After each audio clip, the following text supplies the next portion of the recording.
ফোঁস করতে হয়। একদা কোনো এক জঙ্গলে একটি সাপ ছিল। সে ছিল খুবই নিরীহ প্রকৃতির।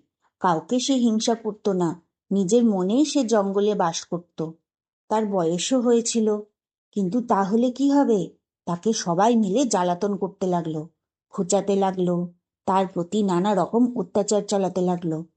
একদিন পরপর অনেক লোক তাকে মারিয়ে মারিয়ে একেবারে মারবার উপক্রম করে তুলল।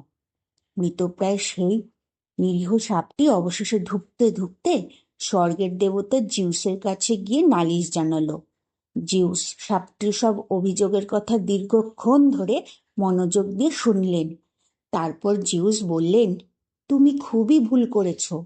তোমাকে যে লোকটি প্রথমে মারালো তাকেই তুমি যদি একটা ছোবল দিতে, তাহলে আর কেউই তোমায় মারাতে সাহস করতো না। অন্তত ফোঁস করতেও তো পারতে। ফোঁস করলে সকলেই তোমায় ভয় পেত।